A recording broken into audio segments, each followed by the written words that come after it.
Thank you very much, JW. I appreciate that. I am honored today to introduce our speaker, Bennet Wright. Bennet is the Executive Director of the Alabama Sentencing Commission.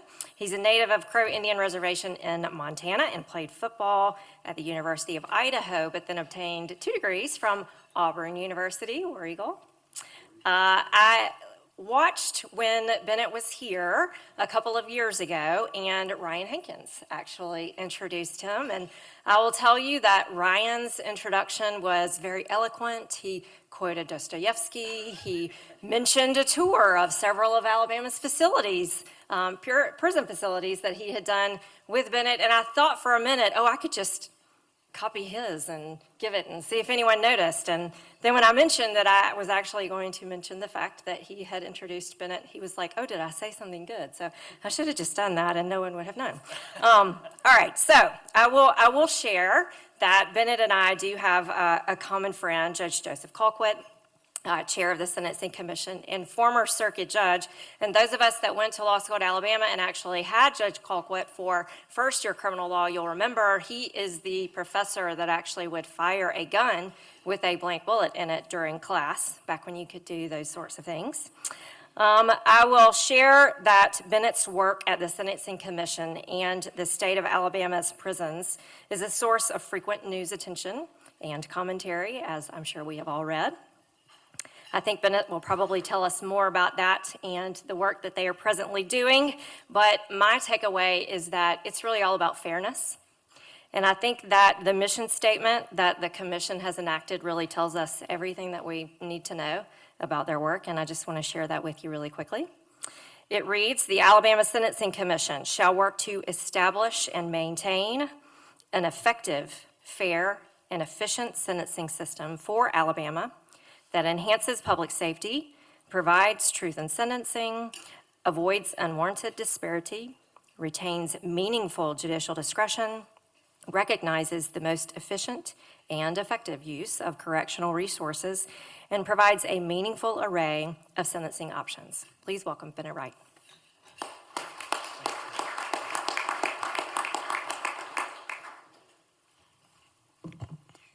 Thank you for that introduction, Catherine. Good afternoon.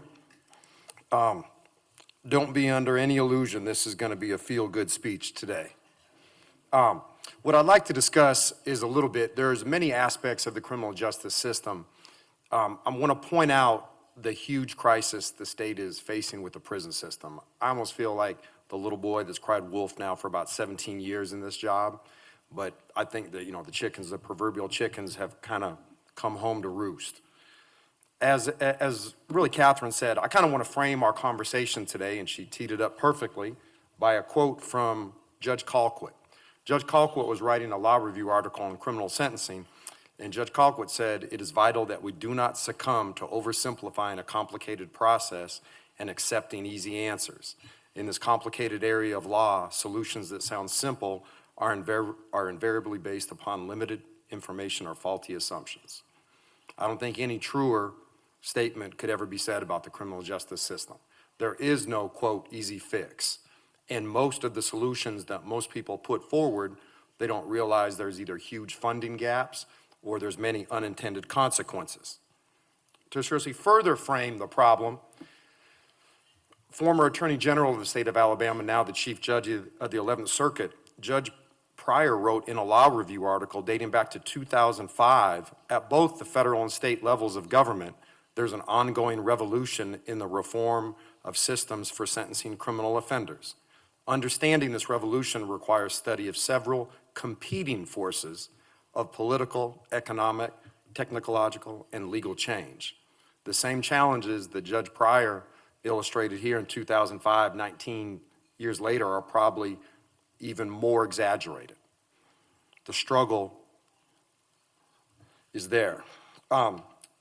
I think one of the things that we all kind of take for granted is we don't appreciate there's 52 different felony criminal justice systems in America.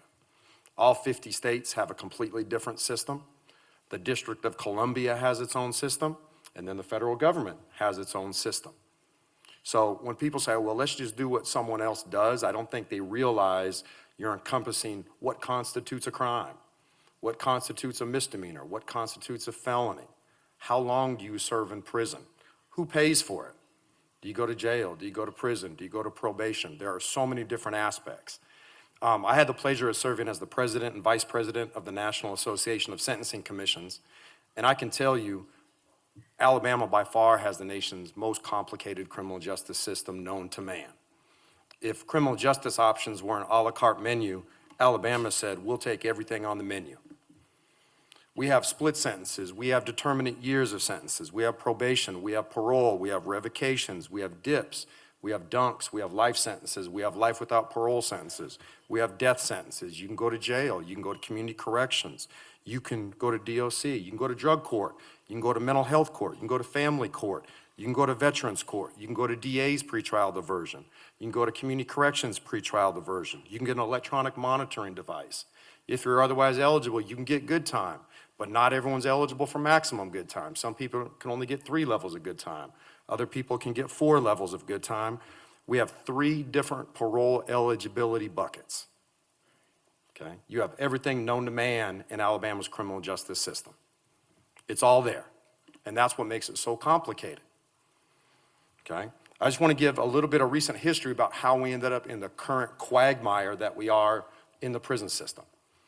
The state of Alabama was the first state in the country that got brought in to federal court and sued based on its prison conditions in the mid-1970s.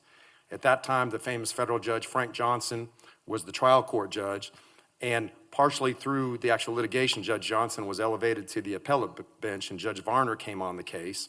But I just want to give you some numbers that show how fast we elevated our prison population, and there were 2 decades that primarily got us into the situation we are today, okay?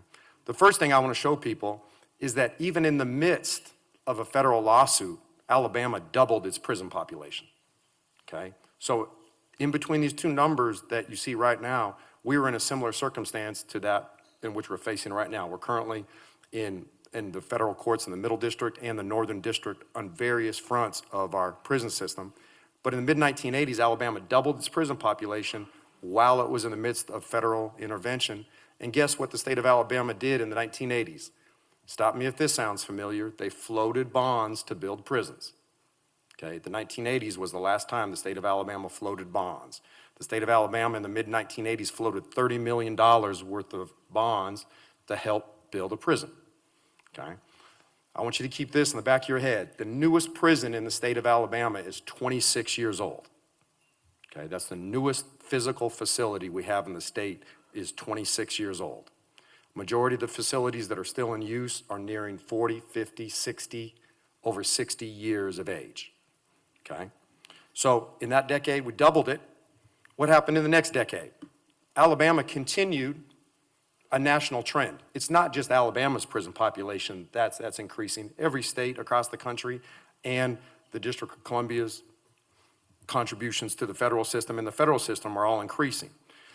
You see in the 1990s, we got to 22,000. So we went from 6,300 in 1981 to 22,000 by the end of 2000. So we nearly quadrupled the number of people that we have in prison in less than 20 years. Okay, very, very rapid, accelerated growth. Then the next period of Alabama's history, okay, and you can call this what kind of looks like a little, right, the Big Dipper right there a little bit, okay? So once again, in 2003, what happened? The legislature passed a bill that enabled a second parole board, okay? But what did the legislature not do? The legislature didn't fund any extra probation and parole officers. They didn't fund any extra substance abuse treatment, and they didn't fund any extra mental health treatment. All the bill did was they went and appointed 3 people to a second parole board. If the governor appoints you to a second parole board, because the first parole board isn't paroling people, what do you think your job is to do? Parole, okay? The problem was there were no extra services. There were no extra support system to help those individuals that the second parole board paroled back in, and that's why you see the following increase. Over half of those that were paroled over the next 3 years had some sort of sanctioned or revocation back to the prison system. That bill had a sunset provision on it, which means that it went away after a period of time. In 2006, That's when the Alabama Sentencing Commission first promulgated voluntary sentencing guidelines. Okay, it's kind of a joke on myself, but you can tell how effective those were, right? The prison population just kept on increasing and increasing. During the same time in really history, the state of California was sued, and then ultimately the U.S. Supreme Court ordered California to reduce its level of crowding in its prisons to 137.5% of design capacity.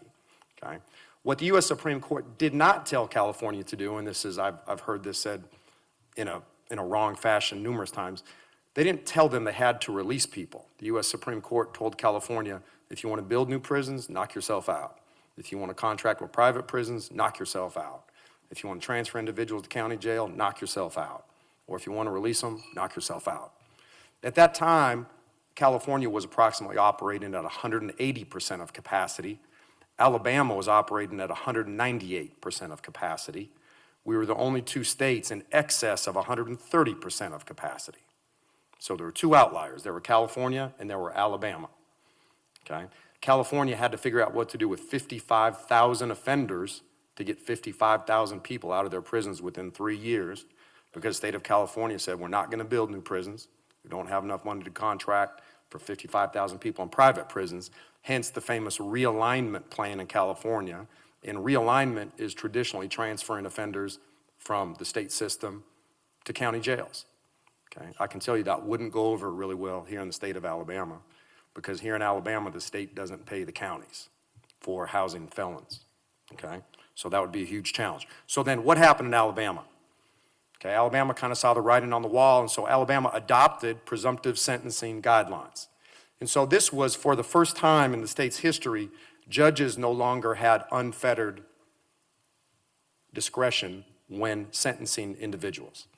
Alabama went from the easiest state in the country to sentence nonviolent offenders to prison to the hardest state in the nation to sentence nonviolent offenders to really prison. Okay? So on the drop of a hat, over 3 years, we went from the easiest place to go to prison to the hardest place in the nation to go to prison for low-level nonviolent offenses. And this is what happened to Alabama's prison population for the next 5 years. Okay? And this was very, very quiet. I don't think many people in the state knew that this was happening. Even as I traveled the state, I traveled across the country, I think most people's perception was the Alabama prison was still rising in population, when in actuality, the population dropped by over 6,000 offenders. What you see on that screen, that represents the nation's largest voluntary prison population reduction. Okay? Other states have had a larger decrease, but it wasn't voluntary. It was by court order. This is something Alabama did by itself. Okay? Well, let's go into the next stage of Alabama history. In 2018, an individual was paroled by the name of Jimmy O'Neal Spencer. When Jimmy O'Neal Spencer was actually paroled, he committed a horrific triple homicide in Marshall County, in which he murdered a young child and two elderly victims. The immediate response was Governor Ivey issued a moratorium on paroles. So for a period of months, there were no parole hearings in Montgomery. Then the next legislative session, the legislature enacted an omnibus change to parole rules and laws. It changed how people get to be a parole board member. It changed the law on how someone becomes the executive director. And for the first time in Alabama's history, it codified when people become eligible for actually parole. So you see the prison population begins to escalate. Obviously, the pandemic happens. And the only reason why Alabama's prison population dropped during the pandemic is you couldn't go to prison. So if someone was convicted and sentenced in local courts around the state, they were just held in the county jails. The parole mechanism did not change, so that was the only reason why the population went down. And then coming out of the pandemic, we went back up. Okay? So I just want to show the last 30 years to kind of set the stage for what I want to talk about. Alabama has rarely, if ever, been in a stable pattern with its prison population. Why? Because we either tinker with what we do at sentencing, right? Who can go to prison? How long can they stay? Or we tinker with how long do people stay on the back end with the parole board. We either tinker with this or we tinker with that. That's why we always run up, run down, run up, run down. We're constantly in a pattern of that, and we've been in this pattern now for multiple decades.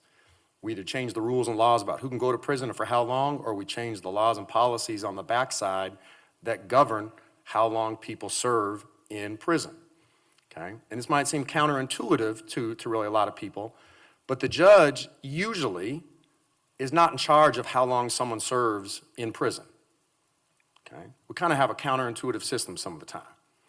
Someone with a 25-year sentence can serve longer in prison than someone with a life sentence.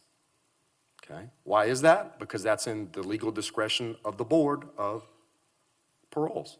Okay. There's a three-member parole board. They get to make that decision. A judge determines the sentence. The parole board determines how long they serve.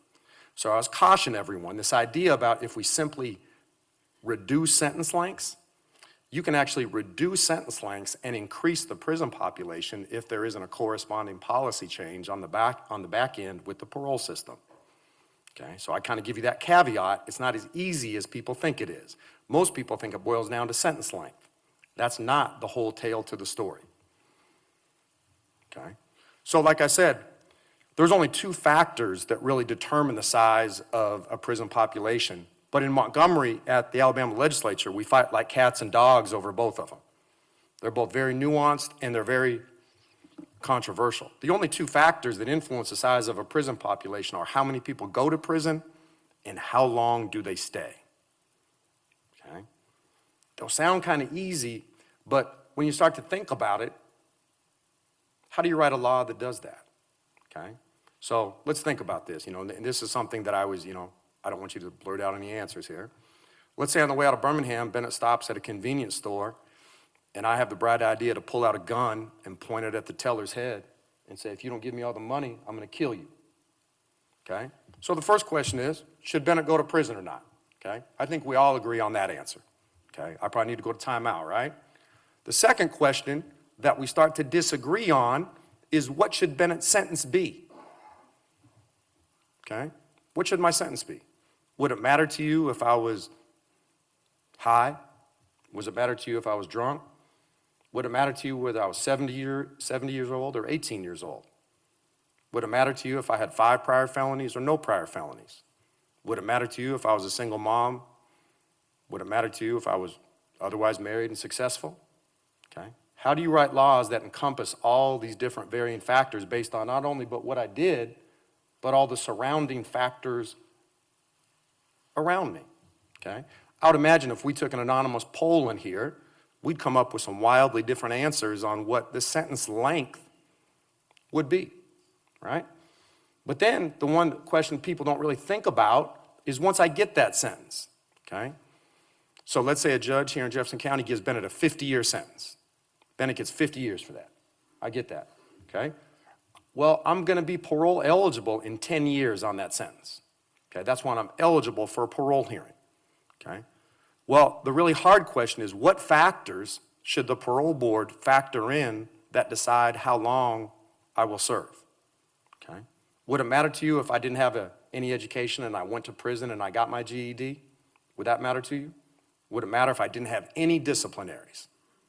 Okay. Okay. What if I completed every educational, vocational opportunity presented to me? Okay. Should that matter? Or is the trauma that I caused by jamming the gun up against his head and possibly causing him some lifelong issue, how long should I serve? Are we punishing the behavior, or are we rewarding the opportunities that were given to people inside? It's a hard question, right? It's not always just about one or the other. It's not always just about the action. It's not always just about what happens to actually the individual and the opportunities that they do take advantage of or don't take advantage of on really the inside. And those are questions that a lot of people have very strong feelings on both sides of the issue. Okay? So think about that. So you have 135 judges across the state that have the authority to sentence felons to county jail or prisons. You have 42 district attorneys' offices. Okay? And that's where we focus most of our attention on, and there's not a lot of attention focused on 3 people that sit on the parole board. Okay, we focus most of our attention on the prosecutors and the judges, and not a lot of attention on the backside with how people think on that 3-person panel that ultimately determines when people get out of prison or when people do not come out of prison. Okay? Let's get into the real bad news about the prison system. Okay? So like I said, we had accelerated growth for the period about 1980 to 2000. Okay? So what I want to show you right here, and this is not adjusted for inflation at all, but I want to show you in raw numbers how much the Alabama legislature appropriates to the Department of Corrections on an annual basis. Okay? So you see in 2002, the legislature appropriated $200 million, and this last year they appropriated almost 3 times that amount. Okay? And what I've overlaid over the top of that is the custody population. Okay? So I'm going to beat a dead horse today. And that dead horse I'm going to beat is money does not travel with offenders in Alabama's criminal justice system. Okay? The one idea that everyone brings to Montgomery with the purest of intentions is they'll say, Bennet, what if we get 500 people out of prison, and then you give me the money that you spend to incarcerate those 500 people, and we then reinvest that money into community alternatives, including job training, mental health treatment, substance abuse treatment. Noble idea. Unfortunately, that can't happen. Almost all of DOC's budget is fixed costs. Okay, almost their entire budget is fixed costs, and I'm going to show you why even if with a prison population reduction, their fixed costs are going to increase. Okay, let me say that again. Even with a prison population reduction, the fixed costs are going to increase. Okay, so we look at the general fund appropriations. Okay, well, the first bad news is the legislature doesn't give DOC enough to operate. Okay, so even the amount of money they give them, DOC generally has to come up with $30 million extra dollars each year to meet their expenditures. Okay, so in this last fiscal year in 2023, the Alabama legislature appropriated $595 million. Their expenditures were $625 million. Okay, so they had to generate $30 million independent of what they were given. Okay, that's not an ideal way to run government, to ask a governmental body to self-generate funds to pay the bills. Okay, I think we can all agree that's not a really great way for government to seriously run. Okay, so once again, I want to overlay this population on it. Okay, so what's happening with the budget? Okay, that is a fantastic question. Why is the budget there? Why can't it decrease?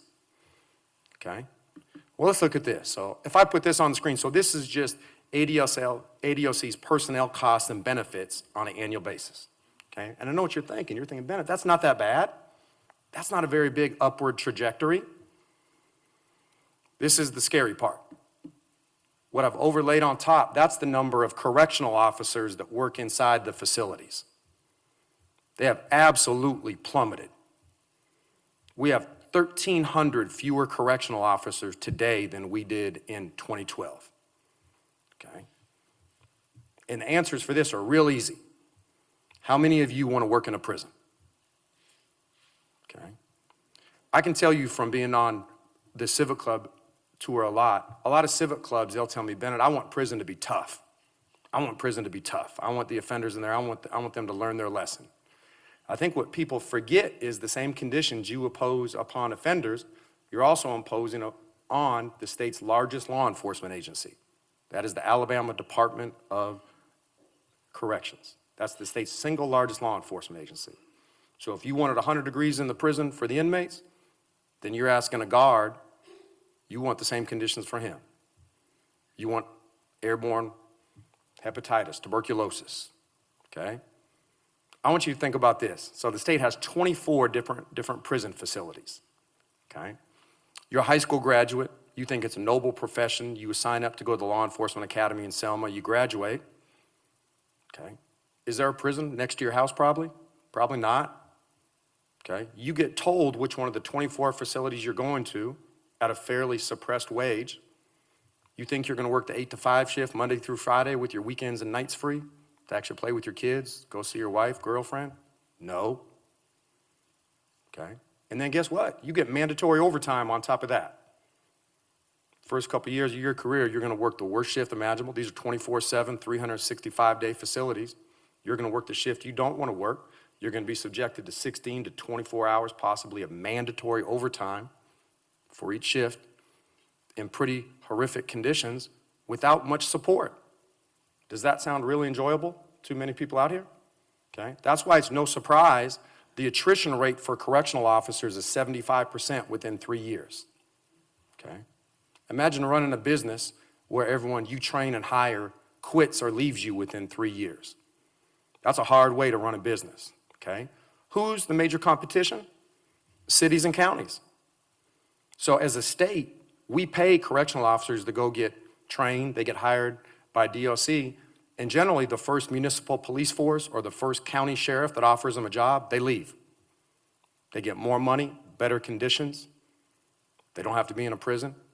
So the major people that are draining the state are the municipalities and the counties. That's our major competition. It's not Georgia, it's not Florida, it's not Tennessee. It's our own cities and counties are what pulls correctional officers outside of the facilities, okay? Pay has been a huge issue over the years. Recently, Governor Ivey kind of very quietly gave correctional officers a pretty significant pay increase.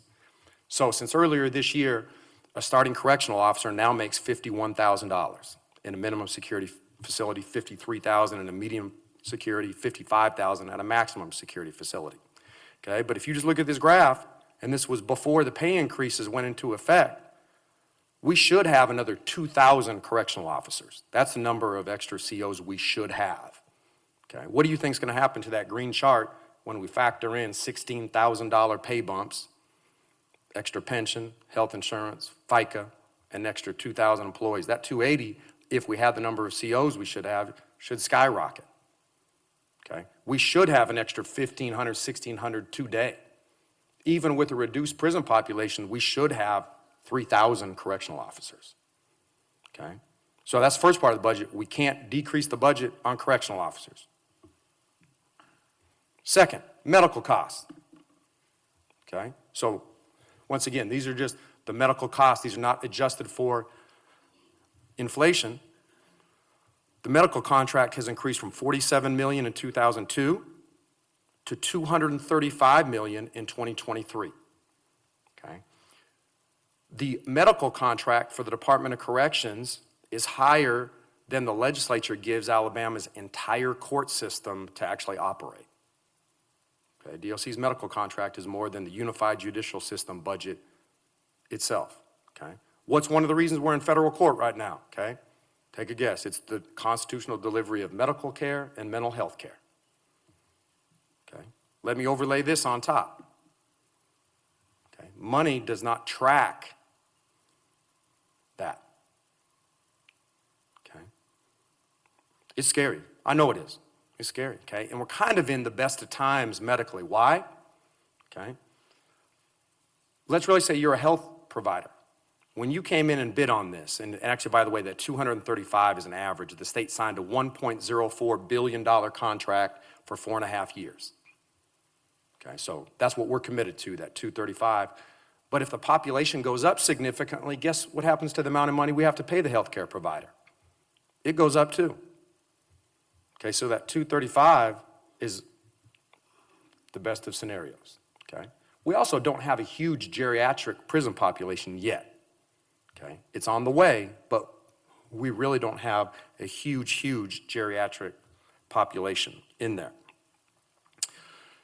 So one of the things, and this is the thing I think that is the most misunderstood, controversial subject now, is the status of prison construction in the state of here in actually Alabama. So I just want to, let's simplify it really quick. I hear one of two things. We shouldn't build any prisons, Bennet. Not needed. Or on the other side, people say, we have to build prison, that solves everything. Both of those are factually incorrect. Okay. Anyone in here want to take a guess what the price tag of the unmet capital improvements on the state's 24 facilities is? $800 million. Okay. So if we didn't build any new prisons and we just brought our existing 24 facilities up to where they're supposed to be, that's $800 million. Okay, so I'll remind everyone, if someone says we don't want to build anything, you still got to scratch up $800 million. Okay, that doesn't add any space. That doesn't change anything other than fixing all the leaky roofs, sewers, plumbing, kitchens, et cetera. On the other hand, Alabama picked the worst time in history to build two massive facilities, okay? So there were a couple years ago, the Alabama legislature passed a bill that required the state to build two new mail facilities. It's often overlooked that bill also requires us to replace Tutwiler. We have to close St. Clair, okay? And then there's a whole repurposing body in there that has to look to do with other prisons. That's what's kind of lost in it. People think that these are additional beds. They're not additional beds. They are to replace beds that the state is going to close. Okay, so this idea about bringing new prisons online, it doesn't add capacity. It replaces a lot of the facilities that are becoming too financially cumbersome to really operate. The initial price tag given to the state to construct those two facilities was $1.2 billion for two 4,000-bed male facilities. The price tag on the first one just increased to $1.1 billion. Okay, so the price tag on the first one went from $600 million to $1.1 billion in less than 30 months, okay? So I put these two newspaper articles up just to show you. So just in the last 2 weeks, Senator Albritton, who's the chairman of the State General Fund, said finding money for the second new prison isn't going to be easy, okay? So what everyone in the state thought was a done deal with the construction of two prisons within 3 years, that's not going to happen, okay? And then on the other side, the other general fund chairman from the House said funding the new prison in Escambia County, it will be a challenge, okay? The first facility, the state has enough money to build the first facility that's still on track to be operational by 2026 in Elmore County. The second one, not so much, okay?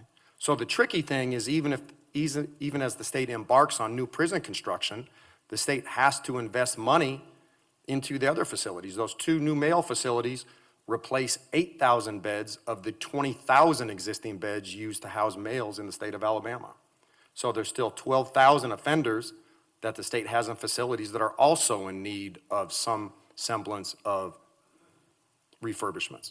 So it's the price of new construction plus refurbishment costs too.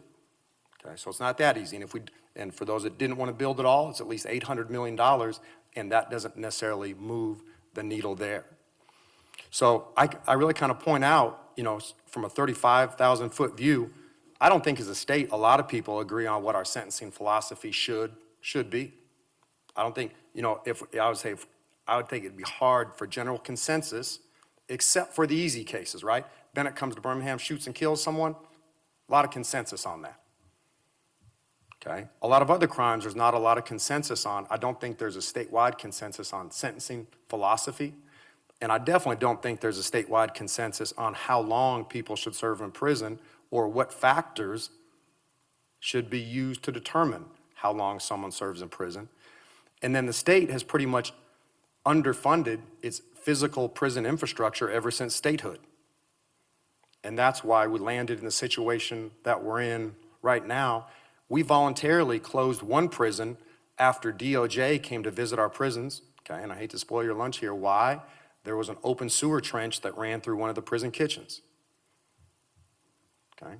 The 24 facilities are in need of massive refurbishments, okay? So we have to come up with enough money to accomplish that. The state desperately needs to scratch up more money for mental health services.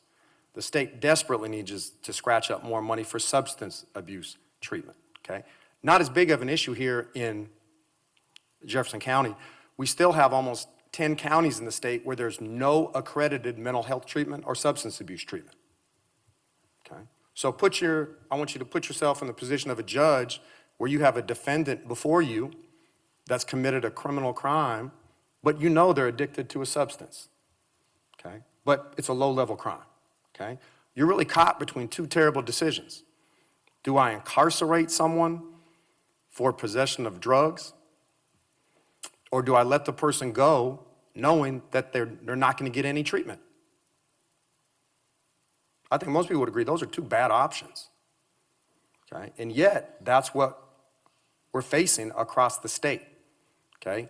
And that brings up the last issue that I'm going to mention, then I'm going to shut up, is that here in Alabama still there are differential options according to where you live. Jefferson County has way more options than does Chilton County, okay? So a lot of the options that judges have, that courts have, that prosecutors have, defense lawyers have, they're individual based across the state. So that's another reason it makes it extremely difficult to have a uniform system across the state when you have differential options that exist across the state.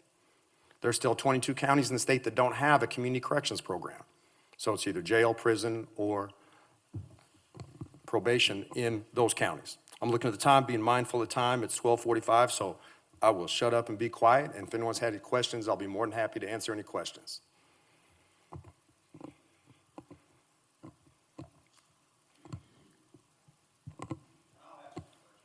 How are you, David? Thank you. Thank you.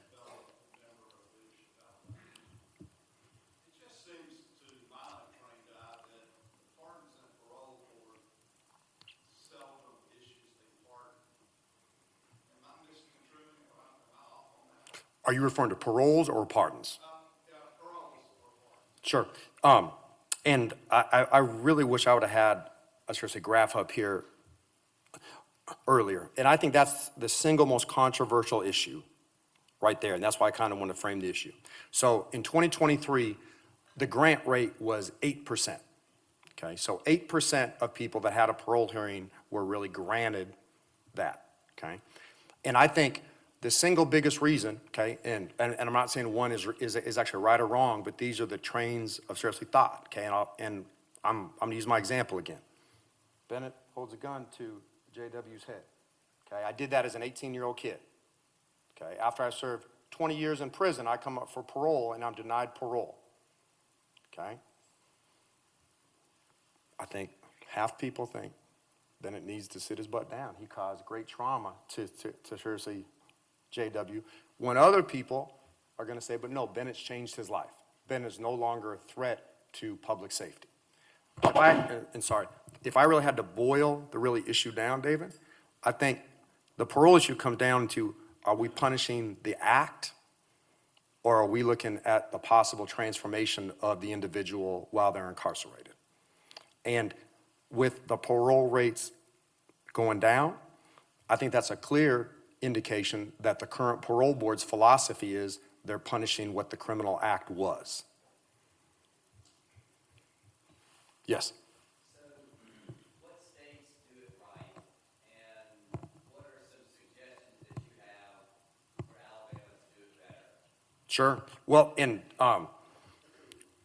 it's incredibly complicated. One of the things that I'll say with, especially with someone that's a federal prosecutor down here, a lot of states have, quote, truth in sentencing, right? And so truth in sentencing doesn't mean you serve 100% of actually your sentence.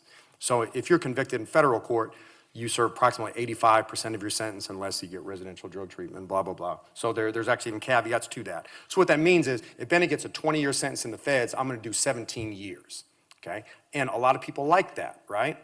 So a lot of people say, Bennet, I want truth in sentencing. And I tell them, that's great. We also have to redo our entire criminal code that greatly reduces the sentences that people receive in court. Someone can't get a 50-year sentence for a robbery first. So people generally like the concept of truth in sentencing, but they don't want all the accompanying changes that have to come with that, okay? So there are sentencing changes, there are what people would consider sentence reforms that people like, then there are release decisions that seriously some people like.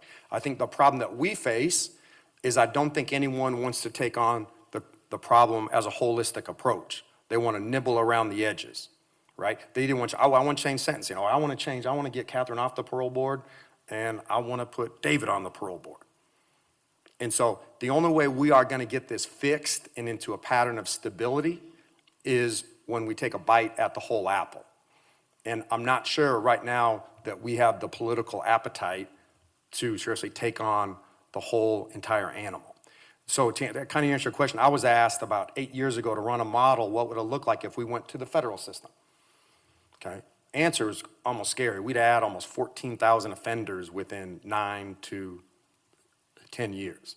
If we didn't change sentence lengths and we just required people to serve 85% of their sentences, because I think it would blow people's wig back what you get in the federal system for a carjacking. someone in Alabama can get a life sentence for a first offense for that. You can't get that in a lot of other systems, and that really draws people back.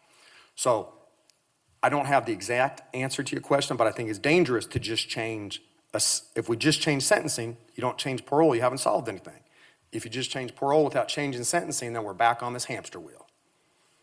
And I don't think any of it is going to be successful until we offer more meaningful, community-based programs for substance abuse and mental health treatment.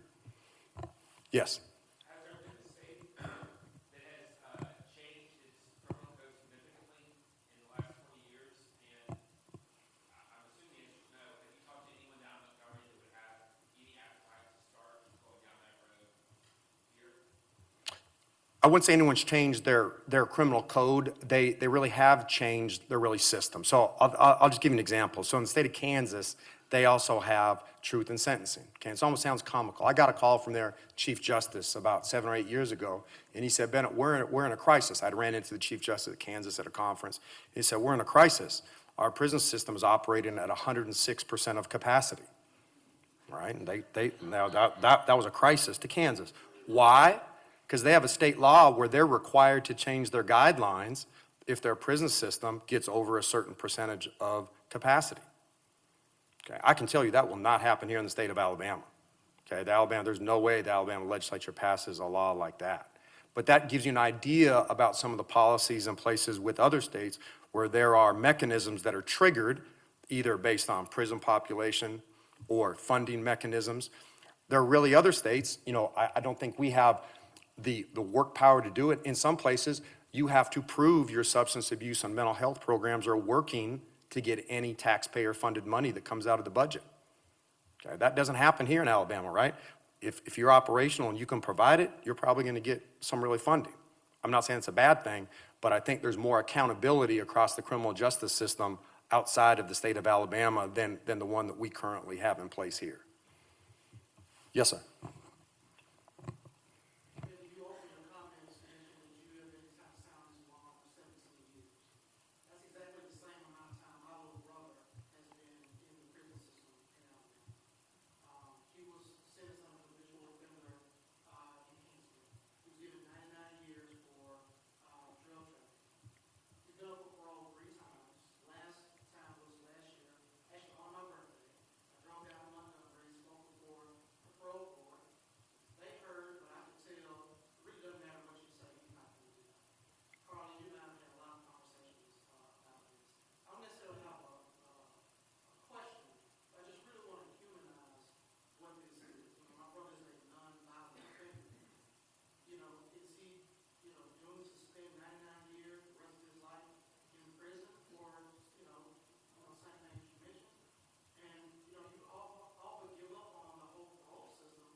Sure, and one of the things that I want to kind of piggyback on your comments are, if you talk to anyone that works in the actual prison system, okay, the two things that incentivize good conduct in prisons, I'm not trying to be funny about this, are two things: TVs and a chance at parole, right? Those are two things that kind of make people behave in an otherwise bad environment, right? Can you give someone an outlet, TV, programming, or if what I do, will that have a meaningful chance on my parole, right?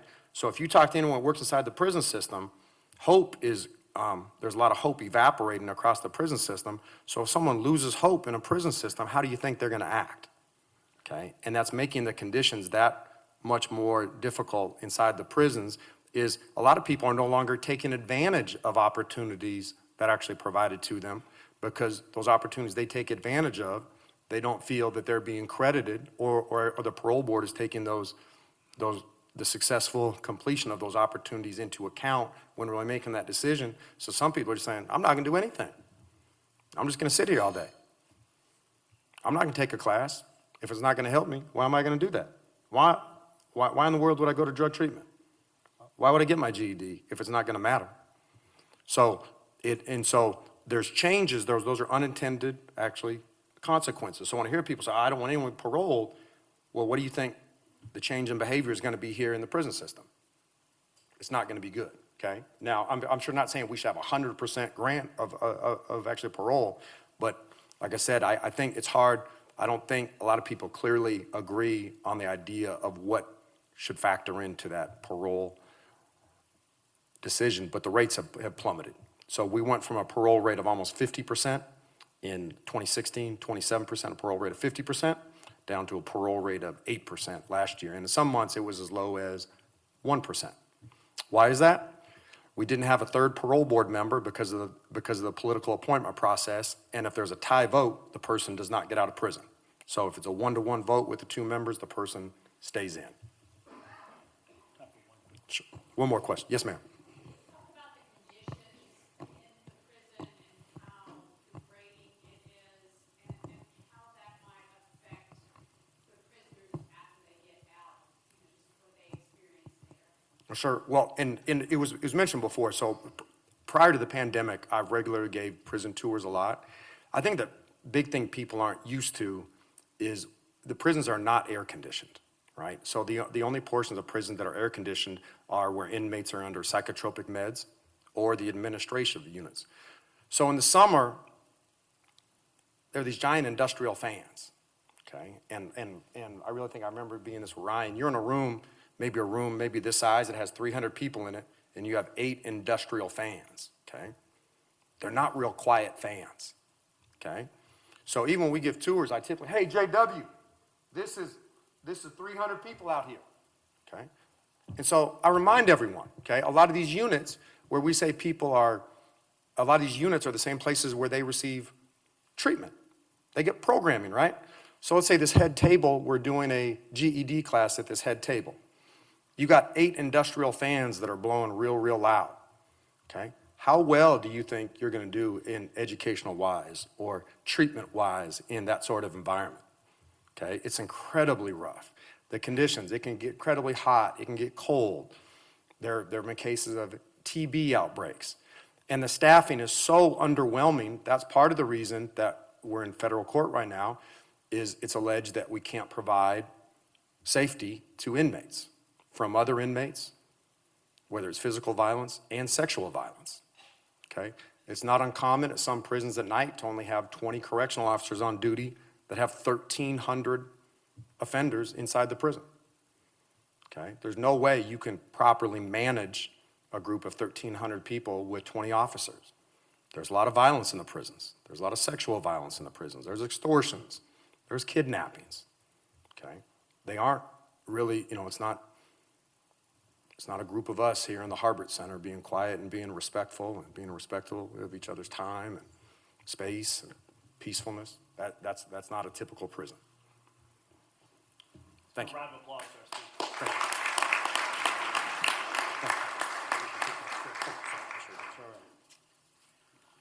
I think we're at our best in this club when we get to hear issues from experts and we get to hear that it's just nuanced. I hope everyone felt as I did today that their thinking got pushed. But I also feel, while I've never felt more physically threatened by a speaker sitting in this chair, I will say it is incredibly gratifying to me that people like Bennet are spending their career trying to solve big problems, and we're lucky to have them. So thank you so much for speaking today. I think we should be making, and we're going to make a donation to the charity of your choice, and you just have to let us know who that is. So we're looking forward to seeing everyone next week as we host Graham Bochter, the R. Hugh Daniel Director and CEO of the Birmingham Museum of Art. We look forward to hearing Graham share the state of the museum, recent acquisitions, and the special exhibit, Heroes and Villains, the Art of the Disney Costume. Anyone who wants to dress up next week, please do so. Otherwise, we are adjourned.